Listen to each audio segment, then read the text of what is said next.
Children are proof that curiosity is powerful and that logic is optional. 1. The moon problem. A 6-year-old once spent an entire afternoon explaining to his teacher that the moon follows him personally. Not humanity, not the car, him. When she tried to explain perspective and distance, he called her jealous. His argument? It doesn't follow you because you're inside. This kid had essentially reinvented narcissism as an astronomical theory. Somewhere, Galileo rolled in his grave while a child in Spider-Man pajamas claimed ownership of the solar system. 2. The invisible friend trial. A mother overheard her daughter in the living room holding what sounded like a legal proceeding. Turns out, the invisible friend Stacy was being put on trial for stealing crayons. The child defended Stacy passionately, then turned to herself and said, "Objection, overruled." When asked later how she could be both the lawyer and the judge, she replied, "Because I'm fair." Congratulations, Your Honor. You've just invented corruption and efficiency in one sitting. 3. The Wi-Fi theory of life. One boy confidently told his dad that babies are born when moms connect to the hospital Wi-Fi. His logic, because you have to sign in to get a baby out. When the father asked where the password comes from, the kid said, "From love." That's either the dumbest or the most poetic explanation for human reproduction ever conceived. Imagine explaining that to a biology teacher. Yes, life begins at full signal strength. 4. The refrigerator debate. A 6-year-old refused to believe that refrigerators don't work harder when you open them. His theory: the light inside tells the food it's time to chill. When his dad tried to demonstrate by unplugging it, the kid screamed, "You killed the food." That's not a science lesson. That's the emotional trauma of a boy who thinks leftovers have souls. Somewhere, a Pixar writer took notes. 5. The dinosaur extinction plan. A little girl explained to her class that dinosaurs went extinct because they didn't believe in meteors. When asked who told her that, she proudly said, "No one? I figured it out." A kid just merged theology and paleontology into one chaotic TED Talk. Scientists spent decades studying fossils, while she cracked extinction with pure confidence and zero evidence. Honestly, NASA should hire her for morale. 6. The Grand Theft Candy Incident. A 5-year-old was caught with a pocket full of stolen M&Ms. When confronted, he said, "I didn't take them. My hands did." He then followed up with, "You should talk to them, not me." That's a level of legal separation that corporate lawyers dream about. If toddlers ever run for office, we're doomed. They've already mastered plausible deniability. 7. The electricity revelation. A child once explained that electricity is made by tired light bulbs sighing. He described it as their little glowing breath. When an engineer relative tried to correct him, the kid got offended. Then why do they turn off when they're sad? Honestly, he's not wrong. If my boss made me glow for 12 hours straight, I'd sigh too. 8. The time travel catastrophe. A kid told his babysitter that he could time travel, but only when he naps. His proof? Because when I wake up, it's later. Technically correct, and yet completely missing the point. He claimed he visited the future and saw himself older, eating chips and watching SpongeBob. You can't argue with that. Congratulations, kid. You just invented relativity and snacking. 9. The Tooth Fairy inflation debate. A kid marched into his parents' bedroom at 6 a.m., holding a dollar bill and the fury of a betrayed economist. "Last year my tooth was worth $5, he said. "This one was bigger. Why did it depreciate?" His dad mumbled something about inflation, which only made things worse. So, the Tooth Fairy is broke now? The kid spent the rest of the day drawing a protest sign that said, "Pay teeth fairly." Somewhere, an economist cried, and a parent Googled how to explain macroeconomics to a small capitalist. 10. The car speed mystery. A 7-year-old was convinced his family's car went faster when everyone leaned forward together. He called it helping the car. His mom told him that's not how aerodynamics work. He replied, "Then why does it feel faster?" This same child later suggested that airplanes only fly because passengers believe hard enough. Congratulations, kid. You've reinvented Peter Pan physics, and somewhere, Newton is eating an apple in shame. 11. The peanut butter emergency. A little boy tried to explain why he stuck peanut butter in the DVD player. The movie was stuck, so I gave it a snack. When told that machines don't eat, he doubled down. Then why does it open its mouth? Honestly, hard to argue. That's sound toddler logic. If adults fix things by feeding them, your Wi-Fi router would probably have its own lunchbox by now. 12. The invisible dog conspiracy. A girl explained to her babysitter that dogs only bark when humans are lying. That's why they bark at the mailman, she said confidently. He says he's delivering mail, but he's actually spying for cats. The babysitter tried to reason with her, but she had a full PowerPoint made from construction paper titled "The Truth About Barking." Somewhere between cat government and dog justice, she had basically written a toddler version of a conspiracy podcast. 13. The Banana Communication Network. A boy was caught talking into a banana like a phone. When asked who he was calling, he said, "The grocery store. I'm checking on his family." His mom tried to explain that bananas don't have families. The kid looked horrified. Then why do they come in bunches? And just like that, child discovered empathy, telecommunication, and emotional fruit therapy in one sentence. If Apple marketed this as Banana 2.0, people would probably buy it. 14. The soap economics. A kid refused to wash his hands after playing in the mud. His reasoning? If I use too much soap now, there won't be any left when I'm grown up. His mom told him stores sell more soap. He shook his head and said, "That's what they want you to think." This is what happens when you raise a kindergartner who's already suspicious of capitalism. Somewhere, a future prepper is born, just waiting to hoard dish soap in 2045. 15. The alphabet betrayal. A 5-year-old burst into tears mid-kindergarten lesson, claiming the alphabet was a scam. When the teacher asked why, he said, "You told me there are 26 letters, but sometimes Y pretends to be a vowel. That's lying." He spent the rest of the day writing a strongly worded letter to the person who made the alphabet demanding an apology. It was signed, "From a betrayed student." Somewhere, the ghost of an ancient linguist just got subpoenaed by a crayon. 16. The cloud storage confusion. A 7-year-old asked his dad why they call it cloud storage. After a short explanation about the internet, the kid frowned and said, "So, all my photos are just floating above us?" His dad said, "Sort of." The child immediately ran outside and yelled, "Everyone stop breathing! You'll mess up my Minecraft world." 10 minutes later, he was trying to cover the sky with a blanket. Somewhere in Silicon Valley, an engineer felt a disturbance in the force, the exact moment when metaphor defeated science. 17. The fish freedom movement. A child once demanded that her mom free the fish from the aquarium because they look bored. When told they can't live outside the water, she snapped, "Then fill the backyard with water." This kid's environmental plan was 90% compassion, 10% flood damage. Later that week, she tried to flush her goldfish back to his family in the ocean, proving that Pixar movies are secretly responsible for 80% of plumbing disasters. 18. The snack time paradox. A kindergartner explained to his teacher that he doesn't have to eat vegetables because they already died. When the teacher said vegetables are plants, not people, he asked, "Then why do you cut them up?" The logic spiraled until he shouted, "So you admit it, salad is a crime." Somewhere, a vegan just felt emotionally attacked and didn't know why. If this kid ever goes to law school, the produce aisle won't survive the cross-examination. 19. The gravity denier. A 5-year-old confidently told his mom that gravity isn't real. It's just the floor being clingy.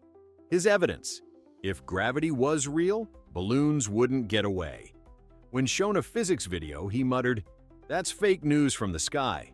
Somewhere, Isaac Newton just threw an apple in frustration. This child is one slippery slope away from founding the Flat Playground Society. 20. The language revolution. A little girl once announced to her family that English is too slow, so she invented her own language. She called it fast talk, and it mostly consisted of yelling gibberish at full volume while glaring at anyone who didn't understand. When her dad said, "You just made that up," she replied, "So did the guy who made English." And honestly, she's not wrong. Linguistics professors should probably just retire now. A 6-year-old cracked the code on how every language actually started. Stubborn confidence and chaos. 21. The vacuum time machine. A boy explained to his babysitter that the vacuum cleaner doesn't suck up dirt, it sucks up time. His proof: whenever mom vacuums, everything gets quiet and takes forever. When she told him that's not how time works, he doubled down. Then why does my snack always take longer when she cleans? Somewhere, a physicist fainted while a toddler invented the most relatable theory of relativity ever. Housework creates time dilation. 22. The broken thermometer. A child looked at a thermometer showing 98 degrees and confidently said, "It's wrong. The house doesn't feel like 98 houses." When his dad tried to explain that degrees aren't actual houses, the kid interrupted, "Then why call it room temperature? It's literally a room." Logic check: 100% broken. Confidence level: infinite. By the end of the conversation, the father wasn't sure if he was teaching science or losing a debate to a very small lawyer. Somewhere, a meteorologist just gave up and switched to interpretive dance. 23. The solar panel pantry. A second grader explained to his dad that solar panels catch sun slices, and you're supposed to store them in the refrigerator so they don't melt at night. When Dad said electricity doesn't come in slices, the kid opened the fridge, pointed at the light, and said, "Then why is there sun in here?" He drew a diagram showing the roof panels sending sunshine down the wire water slide into the cold sunshine box, where it waits until the TV gets hungry. When told that batteries, not fridges, store energy, he shook his head. Batteries are for toys. The TV is a grown-up. Somewhere, a utility engineer whispered, "I wish it worked like that," while a child proudly invented the world's dumbest smart home. 24. The mirror negotiation. A kid stood in front of the bathroom mirror trying to convince his reflection to stop copying. His argument: "I'm older because I'm on this side." When Dad explained symmetry, the kid countered, "If he's not copying, ask him to spell my name backward." Dad wrote it on a sticky note, held it to the glass, and the kid gasped. "He's cheating with letters that already know how to flip." The debate escalated into a treaty. Proposal: he can keep the left side of the sink if he promises to be original. 10 minutes later, the child reported progress. "We're sharing the toothpaste now.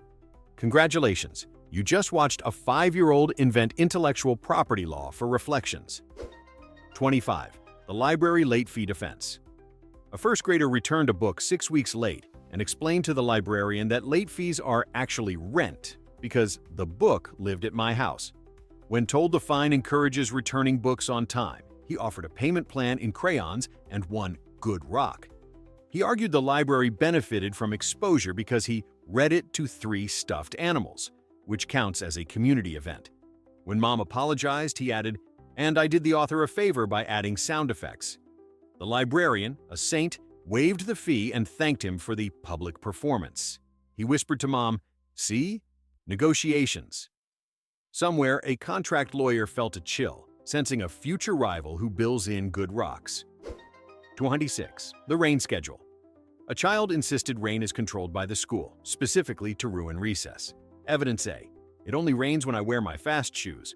Evidence B: on weekends, it stops because teachers go home. When Dad tried the water cycle speech, she folded her arms. Then why do sprinklers happen right after rain? That's double rain. Someone's in charge. She drafted a petition demanding that the principal move rain to sleep time after dinner because thunderstorms have loud stomps. Later, she put a cup outside to collect the rules. When Dad explained inches of rainfall, she corrected him. "Rain doesn't have inches, it has decisions." Somewhere, a meteorologist sighed and considered rebranding forecasts as suggestions. 27. The zebra barcode theory. At the zoo, a kid explained with TED Talk confidence that zebra stripes are barcodes the baby zebras scan with their eyes to remember the right mom. He mimed a beep sound and said, "Giraffes use Wi-Fi spots instead." When a keeper mentioned camouflage and herd confusion, the kid nodded. "Exactly. Password protection." He then asked if zookeepers carry a giant grocery scanner to do inventory. Mom said no, so he drew one on a napkin. "Beep the zebra, get the zebra receipt." He ended with a flourish. "Never pet the barcode or the price goes up." Somewhere, a biologist reconsidered decades of fieldwork while a 6-year-old patented wildlife retail. 28. The parking volume hack. A 7-year-old lectured his aunt that turning down the radio makes the car park better.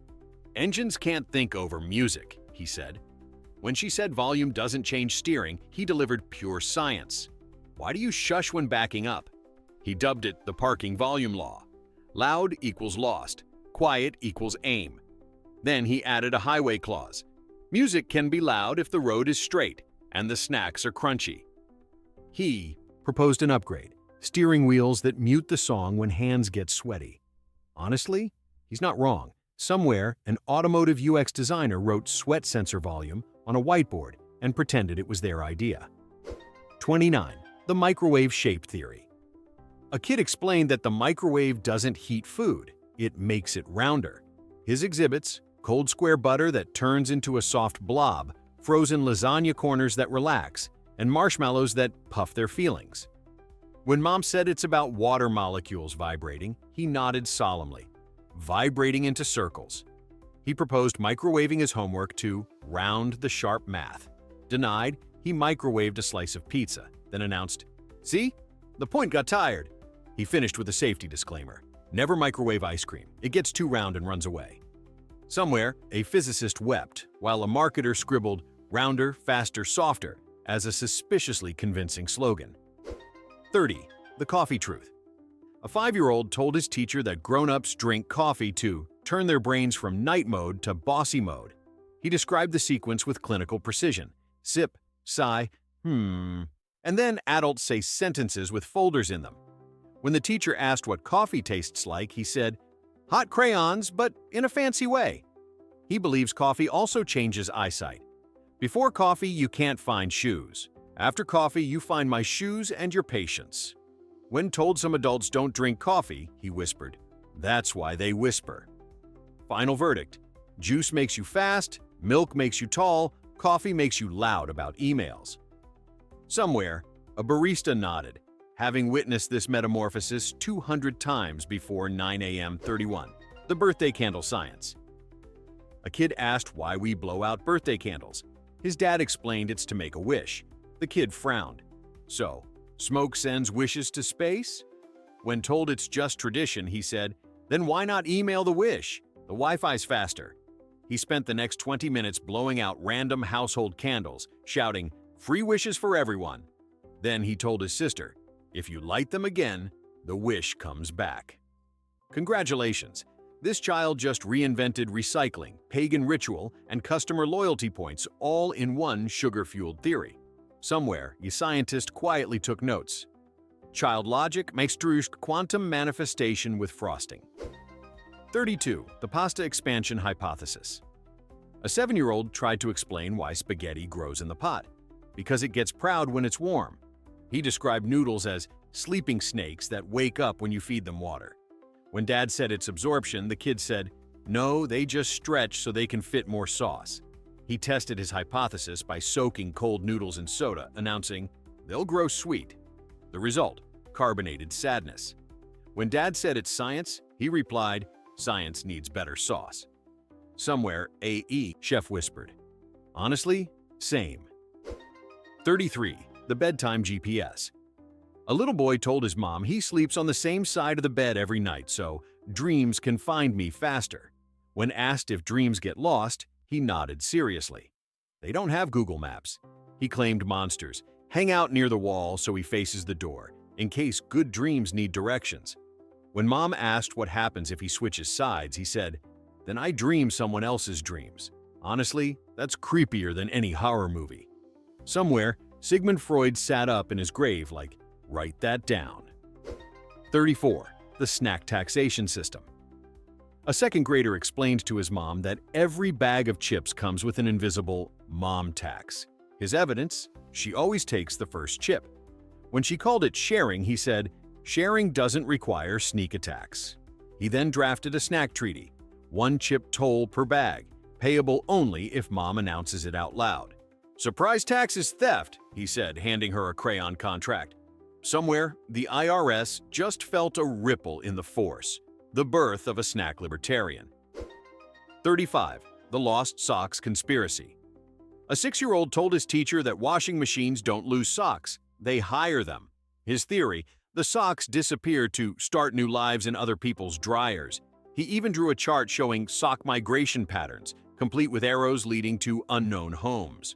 When Mom said socks can't travel, he countered, "Then why do they leave in pairs and come back divorced?" Somewhere, a philosopher dropped their coffee. This child didn't just explain laundry, he summarized modern relationships, economics, and faith in household appliances all at once. 36. The Recycling Reincarnation Plan. A first grader explained to her dad that recycling isn't about saving the planet. It's about giving bottles another life as your older brother. She'd been told things come back as something new, so she decided her empty apple juice bottle would return as a teenager who knows algebra and rides a bike without hands. When Dad tried to clarify plastics and polymers, she waved him off. "I already named him Trevor." She marched the bin to the curb like a bassinet, whispering, "See you after middle school." Later, she checked every delivery truck for signs of Trevor the bottle boy. Somewhere, a sustainability officer sighed, realizing a 6-year-old had finally made recycling emotionally compelling and scientifically catastrophic. 37. The seatbelt speed permit. A kid argued that seatbelts don't just keep you safe, they grant the driver permission to go faster. "Why else would you say buckle up right before zooming?" he asked. He'd graphed family data. The tighter Mom pulled the belt, the quicker the driveway disappeared. When told cause isn't effect, he proposed a test. "No belt, drive slow. Belt, go medium. 2 belts, go rocket." He suggested a lap belt for the dog to enable turbo walkies. Mom explained traffic laws. He countered with the ironclad physics of road trips. Snacks plus seatbelt clicks max highway. Somewhere, a highway patrol officer felt a disturbance. A tiny lawyer inventing the speed by buckle doctrine. 38. The thunder customer service theory. A 6-year-old insisted thunder is the clouds calling customer service about the lightning. He mimed a phone. "Hi, storm manager? Your light keeps flashing." When told sound follows light because it travels slower, he nodded gravely. "Exactly. The hold music." He proposed filing a noise complaint at bedtime. "Please stop troubleshooting after 8 p.m. To demonstrate, he clapped, flicked the lights, and waited. "See? Complaint, then boom." Dad mentioned heat expansion and shock waves. The kid said, "So, the sky burps because it ate a hot light?" Official ruling. Storms are bad at tech support. Somewhere, a meteorologist updated the forecast from scattered thunderstorms to extended call with the cloud help desk. 39. The sunscreen superglue. A second grader explained sunscreen like a product demo. "It's glue that keeps the sun from sticking to you." He rubbed a stripe on his arm. "Now the sun slides off." When Mom said it blocks UV rays, he nodded. "Blocks, slides, same baseball." He argued SPF 50 is 50 slippies, and if you miss a spot, the sun high-fives your skin too hard. He pitched an upgrade, windshield wipers for shoulders. Also, wearing a hat bounces the sun back to space, which is generous of you. When Mom warned to reapply after swimming, he frowned. "Because the glue gets soggy." Somewhere, a dermatologist winced, then admitted sun high five is the best kid's explanation they've ever heard. 40. The cursive conspiracy. A kid accused his teacher of teaching cursive so adults can pass secret notes kids can't read. "It's just regular letters wearing wigs," he said, circling loops like suspicious mustaches. He presented evidence, shopping lists that look like roller coasters, signatures that are doctor scribble, and the fact that no video game uses cursive, so it must be for taxes. When told its history and fine motor skills, he narrowed his eyes. So, a secret handshake for pens. He proposed a compromise. Children invent KidSiv, consisting entirely of lightning bolts and dinosaur tails. The teacher sighed, then admitted, "The signature part isn't entirely wrong." Somewhere, John Hancock did a flourish in approval. 41. The library printer economy. A first grader believed libraries make new books by pressing the print button really hard. He stared at the catalog terminal and whispered, "If I hold shift, maybe it prints in hardback." The librarian explained publishers and warehouses. He countered, "Then where do bookmarks come from? Printer leftovers?" He tried to print a Shed Dragon book cover as a down payment on the story, promising to read the rest after the machine grows it. When the printer spit out a single page, he nodded. Okay, it's still a baby book. The librarian, a pro, stamped his checkout card and said, "We raise them on the shelves." Somewhere, a supply chain manager smiled at this beautiful, broken economy. 42. The playground democracy. A 7-year-old ran recess like a constitutional convention. "The swings have term limits," he announced. 2 minutes per butt. He created branches of government: slide, executive, sandbox, legislative, and monkey bars, judicial, because they judge you if you fall. Disputes over line cutting went to the bars. Do 3 hangs of justice. When a kindergartner appealed, he cited precedent. Last Tuesday versus my turn. A teacher suggested sharing. He said that's Article 1. He even wrote checks and balances in chalk, seesaw audits, to make sure fun is equal on both ends. By the bell, he'd invented recess law, impeachment, for gum on the seat, and a national anthem. We. Somewhere, Madison and Hamilton high-fived across time and promptly got whistled back to class. 43. The indoor rainbow department. A 6-year-old told his grandpa that rainbows happen when the sky uses a hose. He'd learned you can make a rainbow with a garden sprayer, so obviously the city just turns on the big hose after storms as a reward for good behavior. When Grandpa mentioned sunlight and refraction, the kid shook his head. No, that's the rainbow recipe, not who cooks it. He proposed filing a request with City Hall for birthday rainbows at exactly 3:15 p.m., preferably double. He even drew a diagram labeling the hose cloud, the color sprinkles, and a municipal worker named Dale who flips the rainbow switch. When Grandpa asked why rainbows sometimes show up over highways, the kid answered like a foreman, "Because Dale's on break and the hose leaks." Somewhere, a meteorologist quietly updated the forecast to 30% chance of Dale. 44. The smoke alarm chef. Rating: a kid explained that the smoke alarm isn't about safety. It's a taste buzzer that announces how flavorful dinner will be. 1 beep means yummy, 2 beeps means extra crispy, and 3 beeps is chef on fire, spicy. When Dad opened a window to silence the screeching, the kid yelled, "No, you're letting the flavor out." He suggested the family publish a cookbook with settings like toast level 2 drama and pizza siren style. When told the beeping means danger, he nodded gravely. Exactly, danger is where the flavor lives.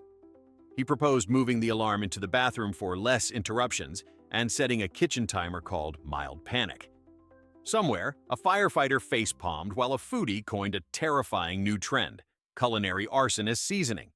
45. The piggy bank biology lesson. A 2nd grader shook his piggy bank and declared, "Hear that? The coins are making babies." He'd noticed more jingling after chore day, so clearly the quarters laid nickel eggs. Mom tried to introduce the concept of allowance and deposits. He countered with hard science. "I didn't put that many clinks in." He drew a life cycle on notebook paper: penny tadpoles, nickel pups, dime teenagers, quarter parents, dollar whales. He instituted a conservation policy: never spend quarters during breeding season, which apparently is always Saturday. When Mom withdrew cash to pay for pizza, he gasped, "You stole the parents." She compromised by returning a quarter to the pig's habitat, and he whispered, "Welcome home, sir." Somewhere, an economist screamed while a zoologist wondered if minting really counts as reproduction. 46. The pause button ethics. A child insisted that hitting pause on the TV freezes the actors' lives. "They hold their breath and wait," he said, staring at a sitcom dad mid-eye roll. He scolded his mother for pausing during dinner. "You're making them stand still with their mouths open." Later, he tried to send an apology letter to the network. "Dear show people, sorry we paused you while we ate spaghetti. You can move now." When told TV is recorded, he narrowed his eyes. "So you trapped them earlier." To test his theory, he paused a nature documentary and whispered, "Hang on, penguins." After 10 minutes, he pressed play, clapped, and announced, "See, they were patient." Somewhere, a film editor smiled, recognizing a future union rep for on-screen workers demanding regular unpause breaks and hazard pay for freeze frames. 47. The We'll See translation guide. A 7-year-old launched a pocket dictionary called Adult to Kid, Live Edition. Entry 1. We'll see. No, but later, and I hope you forget. Entry 2. Maybe?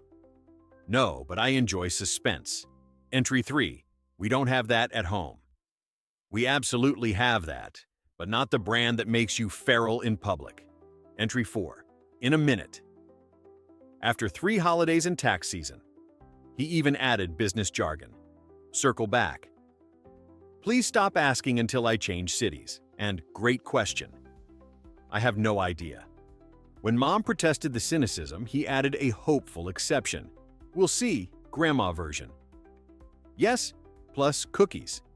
Honestly, it's the most accurate phrasebook since Rosetta Stone. Somewhere, a linguist sighed and admitted the kid just reverse-engineered parental diplomacy. 48. The Unified Kid Theory of Everything, Finale. For show and tell, a first grader rolled in a whiteboard and presented How the World Works. You're welcome. Slide 1. Babies arrive via hospital Wi-Fi. Password, Bacchus love. Slide 2. Seatbelts unlock speed. Coffee unlocks bossiness. Sunscreen is sunglue. Slide 3. The moon follows him personally. Rain is scheduled by Dale, and the vacuum eats time. Slide 4. Money reproduces in piggy banks. Microwaves make things round, and the smoke alarm is a flavor meter. Slide 5. We'll see means no. Mirrors are copycats with boundary issues, and socks leave to start new dryer families. Final slide. Adults pretend science is complicated because they don't want kids touching the buttons. He ended with, any questions? A room full of stunned parents clapped. He bowed and said, good. That means I'm right. Somewhere, the actual universe shrugged and let him have this one. Still think you're rational? Tell me which explanation beats science in your house.